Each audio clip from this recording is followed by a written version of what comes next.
আসসালামু আলাইকুম। তো স্বাধীনের পরে তো বুঝলাম লক্ষ্মী ভাষা প্রাইমারি স্কুলে ভর্তি হইলাম।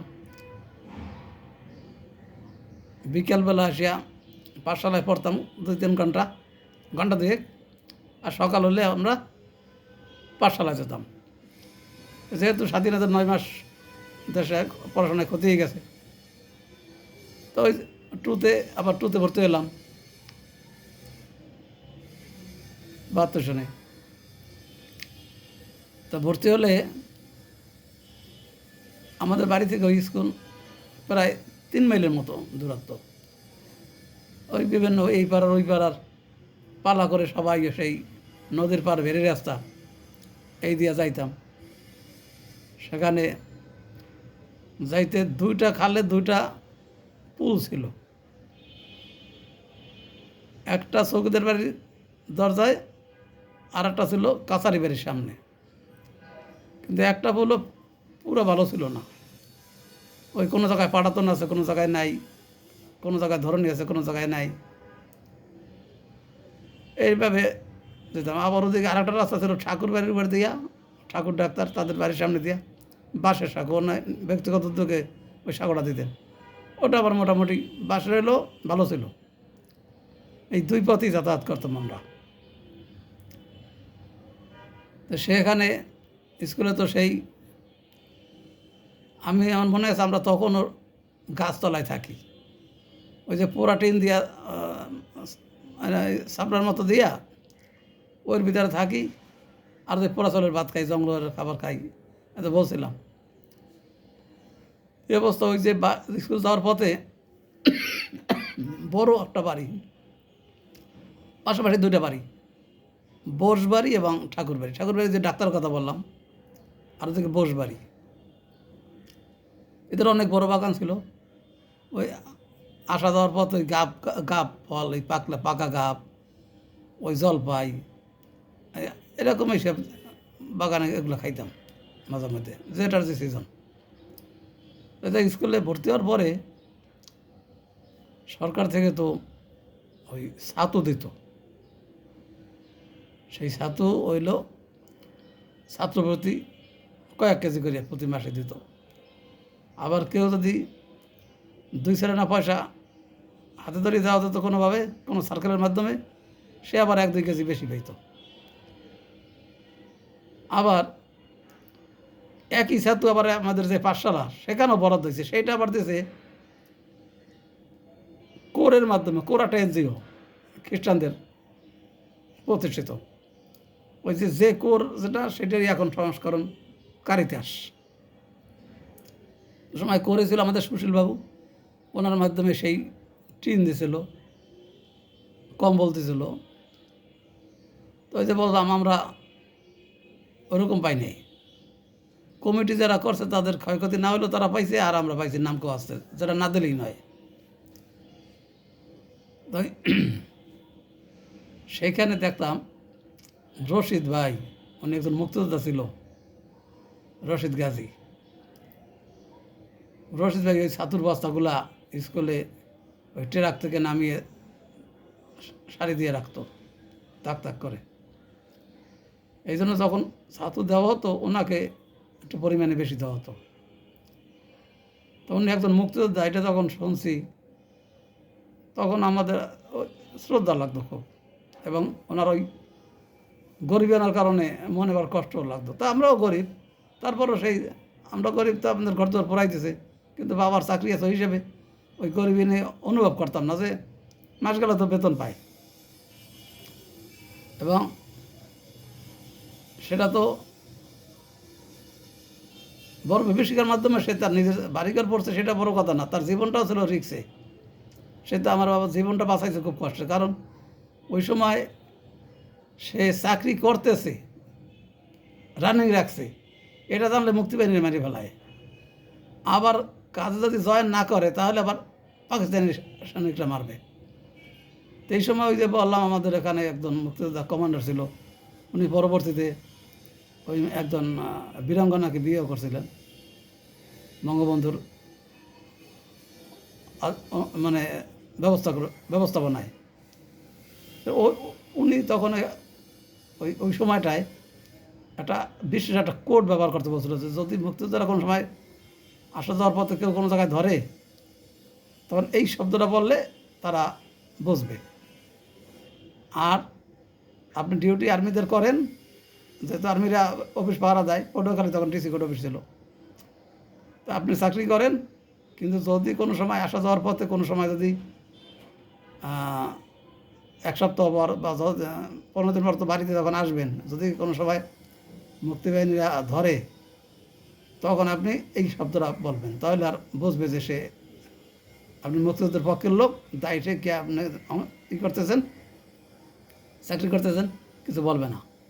এরকম করে তারপর তো ক্রস ফায়ার একটা ব্যাপার ছিল, বেপরাভাবে বিভিন্ন জায়গায় বোম হয়েছে, বন্দুক যুদ্ধ হয়েছে, এসব জায়গায় তো সে যে কোনো সময় মারা যেতে পারতো। তার মানে তার একটা জীবনটা খুব রিস্ক ছিল, তার কারণ স্বাধীনের আগে তার 2 সন্তান একদিকে মারা গেল, আমি ছিলাম ছোটো, আমি আবার আমার মা পাগল হয়ে গেল, এইসব সামাল দিতে দিতেই তো তার জীবন অতিষ্ঠ। তারপর আবার সেই স্বাধীনের সময় তার ঘর গেল, সেই ঘরে তো বাংকারে পলাইছি, সে তো বড় কষ্টের, অনেক আগে একবার বলছিলাম বাংকারে পালিয়ে জীবন বাঁচাইছি। এখন যে কথাটা বলার জন্য আসছিলাম, সেই ক্লাস 2-তে যখন এক স্যার পেলাম, আমার ওই এলাকার চৌকিদের বাড়ির জামাই, উনি ক্লাস শেষেই আমার হাতে চকটা ধরে দিত এবং এরকম বলতো, ক্লাস ঢুকে সিট ডাউন প্লিজ জেন্টেলম্যান, মানে ছাত্র যখন দাঁড়াতো সবাইকে এই কথাটা বলতো, সিট ডাউন প্লিজ জেন্টেলম্যান, এটা সুর করে বলতো আর কি। তো উনি আমার হাতে চকটা দিতেন এবং উনি চোখ বুঝে থাকতেন, আমি ক্লাসে ছাত্রদেরকে পড়াতাম। তো এখন আমার ক্লাসের ছাত্রদের আমি পড়াই, এরকম করে 6 মাস যাওয়ার পর স্যাররা বললো যে তুমি আমাদেরকে 50 টাকা খাইতে দাও, আমি তোমাকে 3 উঠাই দিই। ওই সময় আবার 3-তে উঠছে, এই জন্য আমি আমার ইমিডিয়েট যারা সিনিয়র ছিল তাদেরও সমসাময়িক হয়ে গেলাম ওই বছর থেকে। ক্লাস 3-তে আমি প্রথম স্থান অধিকার করি ওই ওই প্রাইমারি স্কুলে। এখন সেই যে কথাটা বললাম, যেটা স্বাধীনের পরে তো অনেক লোক মারা গেছে, সেই আমাদের বাড়ি নদীর পাড়ে সেই জোয়ারের সময় অনেক লাশ আগে ভেসে থাকতো, আমরা আবার ওগুলা ওই বাঁশের আগা দিয়া ওই ভাটিয়া যখন শুরু হইতো তখন আবার খোঁজে নামাই দিতাম। তো একদিন দেখি সেই এক ভদ্রলোক, যার নাম ছিল অমরী ঘোষ, কলসকাঠি বাজারে আমার বাবা আমার যখন নিয়ে যেত, ওই ঘোষের দোকানেই আমার বসাই রাখতো, ওখানে বসে আমি যা খাইতাম। আমার বাবা বাজার টাজার করার পরে ওইখান থেকে আমার বিল দিয়া ওই আমাকে সহবার নিয়ে নৌকায় আসতো। তা সেই হিসেবে উনি এক প্রকার আমার গার্জিয়ানের মতো, কারণ আমাকে তো সে কয়েক ঘন্টার জন্য সে আমাকে দেখাশোনা করে রাখতো,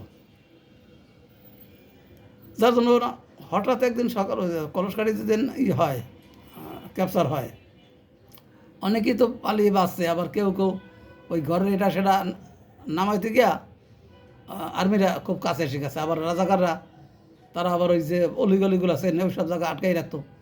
যখন উনি দেখা গেল যে পালাবে, ওই মুহূর্তে দেখছে যে সামনে সেই রাজাকারের ব্যারিকেড, তখন তার বেরোতে পারতো না। আর্মিরা যদিও দূরে ছিল, কিন্তু রাজাকারদের জন্য তো তারা খাই যেত। এরকম কলসকাঠি, বেবাস এবং 13পাড়া, এখান থেকে অনেক লোক মারল। তো আমার সাথে লাস্ট হয়েছে নদীর পাড়ে দেখলাম। তা যখন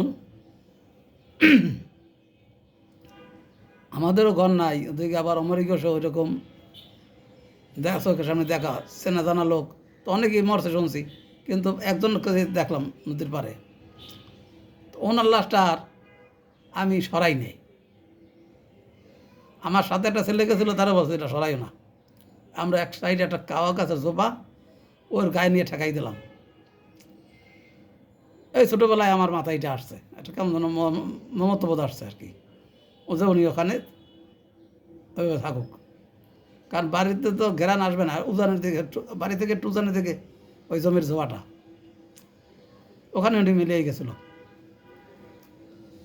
এখন এই বিভিন্ন জায়গায় এত মরামরির কারণে ভূত প্রেতের ভয়টা এত পরিমাণ চাপ ছিল সবার মধ্যে, ছেলে বুড়া সবার ভেতরেই। ওই সময় শুরু হলো প্রচণ্ড রকমের চিকেন পক্স। সেই পক্সে এক একটা লোক এমনভাবে আক্রান্ত হতো, সে তো গায়ে কোনো পোশাক রাখতে পারতোই না, বিছানায় ঘুমাতে পারতো না, তাকে কলা গাছের পাতা কেটে তার উপরে বসিয়ে রাখা হতো এবং সামনের দিকে হয়তো লজ্জা নিবারণের জন্য হালকা পাতলা কিছু একটা পোশাক আড়াল করে রাখা হতো। প্রায় বাড়িতে এই রোগের রোগী হয়েছে। কোনো কোনো বাড়িতে যদি, যে বাড়িতে 5জন 7জন রোগী হইতো, ওই বাড়িতে কেউ ঢুকতো না। আর যে বাড়িতে হয়তো 1জন 2জন হয়েছে, ওই বাড়িতে হয়তো কেউ গেলেও ওই রোগীর সংস্পর্শে আসতো না। এর ভিতরে অনেকে মারা গেছে। তাকে যে পা বেঁধে দিয়া হাত পা বেঁধে টানতে টানতে নিয়ে সেই মাটিতে বাঁধা হয়তো। আর কাউকে, যাদের খুব ঘনিষ্ঠ লোকজন ছিল বা যারা রোগের ভয় পায় না, বা কারো কারো আপন আত্মীয় ধরতে পারে না, সাহস পায় না, কিন্তু দুঃসম্পর্কের আত্মীয় সে এসে তার সেবা শুশ্রূষা করছে, এটাও দেখছি। তা এই রোগ যখন ভালোই যায়, এক একজনের দেখতাম চোখে পুরো ফেসটা সেই চালনির মতো কোটা কোটা হয়ে যেত। এরকম কয়েকজন তো আমার পার্শ্ববর্তী পাড়ায় দেখছি আমি। তো সেখানে এতটা পরিমাণ ভূত প্রেতের মানুষের ভয় ঢুকছে শরীরে, দিনের বেলাও মানুষ সেই দুপুরবেলা, সেই ফাল্গুন চৈত্র মাস, তখন কেউ রাস্তায় বেরোতো না। এরকম মানে কথা উঠে গেছিলো যে অমুকের দুপুরে ভূতে পাচড়াইছে, অমুকের দুপুরে সকালে ভোরে সন্ধ্যাবেলা ভূতে পাচড়াইছে। এরকম কথার কারণে সে একেবারে সন্ধ্যা হওয়ার আগেই মানুষজন যার যার বাড়িতে ঢুকত। এরকম করে গেল ওই স্বাধীনের পরের বছরটা। তারপরে 73 সনে সেই দেশে তো যোগাযোগ ব্যবস্থা পর্যাপ্ত না, হাটে বাজারে সেই জিনিসপত্র সবই অপ্রতুল এবং বাজারঘাট চড়া এবং অভাব, প্রচণ্ড অভাব সবার দেখছি এবং নিজে অনুভব করছি। যখন আমার বাবা বেতন পাঠাইতে একটু দেরি করতো, অথবা নিজে বেতন নিয়ে বাড়িতে আসতে দেরি করতো, সময় দেখা গেলো চাউল ডালের সংকট দেখা দিত, খাওয়া দাওয়ার সমস্যা হইতো। কিন্তু ওই মনের একটা জোর ছিল যে, আর সবাই তারা ইনকাম করে, তারা হয়তো কাজকর্ম পায় না, বেকার, তারা প্রচণ্ড অভাবে আছে। আমাদের তো আর ওইরকম ওই বাইরে ছিল না, আমাদের একটা টাকা আসবে। তারপরে আমার বাপ সেই সরকারি কিছু রিলিফ বরাদ্দ হয়েছিল, ওই শাড়ি, পেটিকোট, ব্লাউজ, এরকম মেয়েদের, বাচ্চাদের জন্য প্যান্ট, ওই যে শর্ট প্যান্ট, জামা, এগুলো দিচ্ছে, ক্যারোলিনের শার্ট, ওই টিসি কাপড়ের প্যান্ট, এগুলো মানে শর্ট প্যান্ট, এগুলো দিত, এগুলো এসে রিলিফ দিত। তা আমাদের এরকমের ওই বছরটাকে আছে 74-এ সেই দুর্ভিক্ষ শুরু হইলো। দুর্ভিক্ষ তো সেই মানে কি বলার মতো, আর মাথায় আসলেও সেই ভয় লাগে। সেই লঙ্গরখানা খুঁজছে আমাদের এলাকা থেকেও কেউ কেউ লঙ্গরখানায় নাম দেয়। ওই যারা লঙ্গরখানায় রুটি বেলবে, ভলান্টিয়ারি করবে, ওদের ওখানে কাজ করবে, তার আলাদা একটা কিছু পাবে, আর সদস্য হিসেবে একটা কিছু পাবে। এই দুইটা মিলিয়ে তারা নিয়ে ওইভাবে খাইতো। সে তখন পরিচিত লোকগুলা যখন খাদ্য কষ্টে ভুগত, ওতে নিজের খাওয়াটাও ঠিকমতো খাইতে পারি না, মানে খুব কষ্ট লাগতো। অনেক সময় ঘরে ভাত আছে, তারপরও ভাত খাই নেই বলতে ওই যে হয়তো দেখা গেলো একটা পরিচিত লোক আসছে, সমবয়সী বা একটু বড় ছোটো, ওই নিজের খাবারটা করে নিয়ে ভাগ করে খাইছি। অনেক সময় ওই যে মানে ওদের বাসায় গিয়া এমনভাবে দেখে আসছি যে আর নিজের খাওয়ার মতো সেই প্রবৃত্তি হয় নাই, ভাত খাই নেই। কারণ আমার অল্প ভাত এরা ওদের তো ওই সংসারে কিছুই হবে না। তো রাত হয়তো একজনকে নিয়ে শেয়ার করে অনেক সময় খাইছি, যখন দেখছি যে তাদের ঘরে কোনোই খাবার নাই, একজনকে নিলে তো হবে না, তা ওখান থেকে কারে বাদ দিয়ে কারে নিয়ে আসবো। ও ছোটো মানুষ হয়তো ওই হিসাবে তাকে কেউ রিয়ানি নেই, নিজে এসে খায়, অন্যের রুচি রায় নেই। তো এরকম করে সেই ৭৪ সনটা ওরকম গেল। ৭৫-এ তো সেই বঙ্গবন্ধুর মৃত্যু। তবে বঙ্গবন্ধুকে ওই আমলটা তার নিজের লোকজনই তাকে অনেক পিছিয়ে দিয়েছিল, পলিটিক্যাল কারণ যাই থাকুক। কারণ আমি তো স্বাধীনের পর বাকেরগঞ্জে গেছি, ওখানে গিয়া বঙ্গবন্ধুর ইরিগেশনের অনেক মেশিনপত্র দেখছি, কিন্তু কোনো লোক কিন্তু ওগুলো নিয়ে ওই কৃষি অফিস থেকেও বিতরণ হয় না, আর কোনো লোক নিয়ে এগুলো ব্যবহারও করে নাই। জিয়াউর রহমান আমলে কিন্তু শিখে এগুলা ব্যবহার করে। পরের বছরই সেই ইরি ধানের ফসল সেই প্রচণ্ড উৎপাদন শুরু হইল, এবং এত পরিমাণ ফসল হয়েছে যে অভাব কি এটা মানুষে সেজেই গেল। তখন আবার এক শ্রেণীর লোক এটার আবার দুর্নাম করতো যে ওই ইরি চালের ভাত খাইলে পেটে থাকে না, গলায় গলায় খাইলেও, গলায় খাইতে খাইতে গলায় হাত দিলেও যদি পাওয়া যায় 1 ঘন্টা পর এটা পেটে থাকে না, বর্ষা বইয়ে বেরোয় যায়। এইসব গ্রাম অঞ্চলে এই কুচক্রীরা এইসব গল্প করে বেড়াতো। কারণ হয়তো তাদের দাদনের ব্যবসা ছিল, যাতে ইরি চাষ করলে আবার তাদের ওই দাদনের ব্যবসা কমে যাবে। এইসব পলিটিক্স গ্রামে ছিল, চোখের সামনে দেখা, এগুলো মনে পড়ে। ৭৫ সনে সেই বঙ্গবন্ধুর মৃত্যুর পরে জিয়াউর রহমানের আমলটা সেই ডে বাই ডে সেই উন্নত মানের গরু, অস্ট্রেলিয়ান সার আমদানি করা, এবং অস্ট্রেলিয়ার সারের ইঞ্জেকশন, তারপরে সেই মুরগি, উন্নত জাতের মুরগি, হাঁস এগুলো প্রচলন করা, তারপরে সেই বিভিন্ন বনায়ন করা। খাল খননের নিয়ে যা করছে সেটা আমাদের এলাকায় হয়তো খাল খনন হয় না, দেখি নাই, কিন্তু খাল খনন একটা বিশেষ ছবি খুব দৃষ্টানন্দন ছিল ওই ছবিটা দেখে। এবং আমি ওনার 2টা ছবি আঁকে পুরস্কার পাইছিলাম। একটা হচ্ছে ওনার সামরিক পোশাক পরা, এই যে প্রেসিডেন্ট জিয়ার প্রতি আস্থা আছে কিনা তা যাচাই, গণভোটে অংশ নেন, এরকম একটা করছিল, মানে প্লাকার্ড, ওই ছবিটা আমি আঁকছিলাম। আর ওই যে খাল খনন প্রকল্পে পরে ওই যে একটা ছবি, গেঞ্জি পরা, গলায় একটা মাদুলি দেওয়া, ওই 2টাকে আমি কলসকাট স্কুল থেকে পুরস্কার পেয়েছিলাম। সেটা অনেক পরে, আমি যখন 9-এ পড়ি ওই সময় পেয়েছি। তা আমি ওই কথা বলতেছি, যেমন ওই 2টা ছবি আমার মানে দৃষ্টিপটে আমার চিরজাগরুক থাকবে। এবং ওনার শাসনকাল সম্পর্কে আমি যে আপনাদের বলছিলাম, আমি খুবই দুর্বল, কারণ উনি রাজনৈতিক কারণে কারো বিরোধী থাকতে পারে, কারো তাকে পছন্দ না হতে পারে, কিন্তু দেশের জন্য উনি মুহূর্তে যে কটা পদক্ষেপ নিয়েছিলেন ওই মুহূর্তে, সে কটা মানে যুগ উপযোগী, এতে কোনো সন্দেহ নেই। এবং ওনার মর্মান্তিক মৃত্যুটা, সেটা হয়তো আমার বলা ঠিক হবে কি না, আমি যেটা বুঝি, এটা যদি এখনকার তারেক রহমান নিজ থেকে কোনো শিক্ষা নেয়, বঙ্গবন্ধু যখন মারার পরে যখন জিয়া ক্ষমতা নিলেন, উনি বহুদলীয় গণতন্ত্র প্রতিষ্ঠা করছে,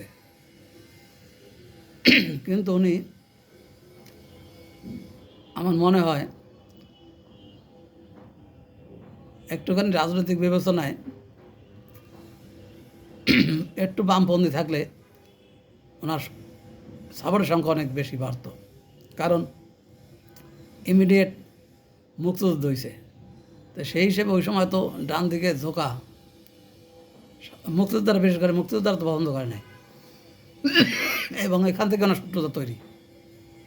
তো উনি, আমি জামাতের বিরুদ্ধে বলছি না, তারাও থাকবে, আর আওয়ামী লীগও থাকবে, কিন্তু ওনার ওনার একটু এত ডান দিকে কঠিন, মানে একটু বেশি ডান দিকে না গিয়া মধ্যপন্থা কিংবা একটু বামে থাকা উচিত ছিল। তাহলে ওনার জনসমর্থন অনেক বেশি থাকতো এবং হয়তো বা শত্রুর সংখ্যাও এত হতো না। এবং ওনার বাহিনীর ভিতরে ওনার অনেক শত্রু তৈরি হয়ে গেছিলো, যারা ক্ষমতা নেওয়ার জন্য অথবা ওনাকে ভুল বুঝে সরিয়ে দেওয়ার জন্য চক্রান্ত করছিলেন।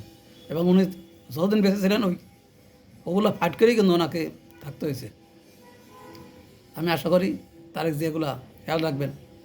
এই যে বাচ্চাদের হুঙ্কার, এখন আবার যেভাবে তারা হুঙ্কার দিতেছে, সেই হিসেবে মাঠটাকে গ্যাপ না রেখে আমার মনে হয় যে একটু বিবেচনা নিয়ে তার চলা উচিত। আসসালামু আলাইকুম।